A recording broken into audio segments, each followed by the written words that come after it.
Well, here it is. It is all pulled out and strung up on my engine cherry picker. Um, this thing really ended up working great. You can kind of see what I came up with there. I used the some of the L bracket piece, and I basically just used my saw to cut them off. Went ahead and chained them up. I put a thicker 3/8 screw because one of the side of this link is actually threaded, so that's how they had it. I just put a little beefier screw on there and just kind of sent it and sucked it in together so it was real taut. But yeah, so that's kind of what I did there with the power steering pump housing part right there. I used some of the link and I did 1, 2. I kind of had that one there, but I didn't throw a thing on it because I couldn't fit it. But I did at least 2 there with the link, and then I put a bolt through there and extended it with that. So I did 2 there. Did 1 on the alternator bracket. Did a 1/2-inch nut on this one with a big washer coming off of that bracket. And then obviously got the dog bone bracket right there. That's attached to the head. Put one out there. So 4 mounting points. Worked really, really good. I power washed it off while it was sitting outside. So that is the whole thing. That is the whole kit and caboodle. Pretty big, pretty heavy, pretty beefy. But pretty cool to see it out of the car. I didn't think it would actually be as easy as it kind of turned out to be. Some of my pulleys here are kind of a little bit loud. So hopefully gonna be able to change some of these. But there it is right there. Again, this was all nasty, but I power washed as much as I could off just so it'd be somewhat clean for disassembly. I'll take you guys over to the car itself and show you the engine bay. This is my other Grand Prix.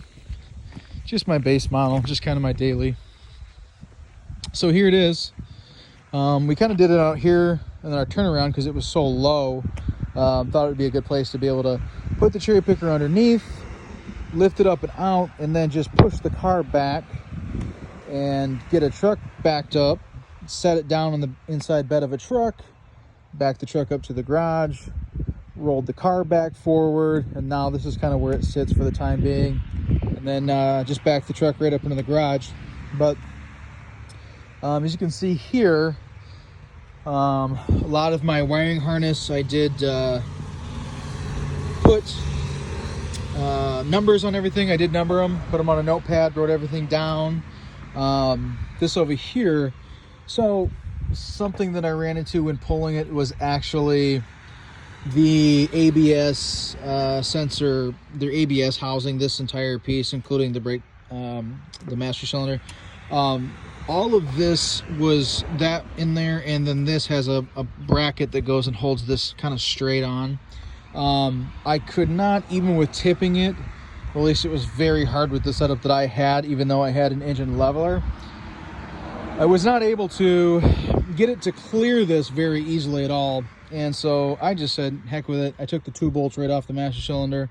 I took the bracket out. And to get this bracket out, to get this thing kind of moved over, it's 4 10mm bolts on the inside there of the wheel well. Well, actually 3, and then 1 on the outside here. So the bolt is actually on this side, on one of the 4 pieces of the bracket that hold it together. So that was really the only thing that I did, other than just, pull it out, was get that out of the way. One of the things that I followed was Fix the Rust Bucket, his channel. Shout out to him. He did a 6-part step-by-step video series on how to pull LS4 motor. To my knowledge, it is the only one on YouTube that's very comprehensive on how to do it from the top. So yeah, I would highly recommend checking that video out. Channel name is Fix the Rust Bucket, and he walks you through basically every single step that there is to do it. He was able to get his out without having to take that bracket off, from what I saw. But he had a slightly different setup in terms of his leverage and how he's able to pull. So with mine, I think mine was a little straight on. I couldn't get it quite angled enough. So, but it wasn't too bad. I mean, you're talking 6 bolts total. I just kind of zip tied it up out of the way, kind of pushed it over so that I didn't have to disconnect anything necessarily, just kind of needed it out of the way for clearance issues. Other than that though, everything is still kind of sitting in the motor, so you still have your fuse box, you have your air lines. I did actually disconnect it because it was just easier to do. You can disconnect the condenser once you get it about halfway up and leave it in the car pressurized. I didn't do that because I was just having a heck of a time with getting it out of there. It's pretty tight. The other thing to watch out for too is when you pull it up and out is the rear manifold, the O2 sensor. O2 sensor is very, very tight. So as you can see, I scraped it pretty good getting it out of there. It's very tight when you put it up. When you actually lift the motor up, you'd be surprised how wide it extends down in between the manifolds. It looks like it'll clear just from looking at it up top, and it will, but you have to keep in mind, once you get it up, a lot of it goes outward as it goes down more in the motor. So it gets very, very tight, even tighter than you think it looks when it actually comes time to pull it. But essentially there it is. It took me 2 days to follow his 6-part video series. And then it took me about maybe an hour and a half to just pull it out of here. Maybe not even. And again, we just pushed it on back, threw it in the bed of a truck, and put it in there. So at some point I will film a more comprehensive version of how to pull it out, maybe something close to his video. But if you are looking to do it yourself, I highly recommend going and checking out his video series. He also has a couple videos on the I believe it's his Sun LS4 Grand Prix GXP. And he's got a couple of videos on doing a few things on it. I believe one he does the manifolds, or one he does the valve cover gaskets, a few different things like that. So really, really good channel. I watch it all the time. I'm always looking for new content that he's putting out, especially as it pertains to the GXPs, or the GXP that he works on. But he does all sorts of cars on there, so it's really, really cool to kind of see him showing you some stuff, showing you some fun mechanic stuff. So. But that is essentially it for now. For today, we're going to leave it up on the stand. Just going to leave it here for now. I will let it down. I will unhook the transmission from it. And then actually, I ordered the bolts that are coming in the mail that are for the block for the actual engine stand. The engine stand that I have actually was given to me for free.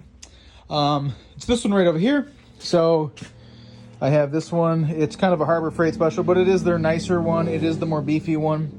Got some washers on all these guys. Got these pretty much ready to go. I just had to order the LS bolts for this so that I can do it. So those are coming in the mail. So as soon as I get that, I'll just go ahead and set that thing down. I'll go ahead and disconnect the bell housing, take the transmission off, kind of just pull that to the side somewhere in the shop here. And then I will go ahead and lift her up and put the brace on it and let it set it down on the stand. So that'll kind of be probably the next video that I have. Again, my apologies for not filming a ton of it, but at least gives you some tips and some pointers of what it looks like when it comes out, what the process kind of looks like, and then the video series to follow. I just want to get a video for the channel kind of going, and I will be posting a lot more stuff hopefully on it as I can go through this. Obviously, it's hard to film it when you haven't done it before because you want to make sure that you're paying attention and you're conscious. Totally would have filmed it if I had done it 15 times, but because I haven't, I just wanted to make sure that I was, being cautious and knowing what I was doing and taking my time and going through the steps and not having to worry about filming. But hopefully this gives you some tips on how to do it. We'll be posting more to the channel coming up soon. We'll probably post actually putting it on the engine stand and that type of thing. So more stuff to come, and good motoring, guys. See you next time.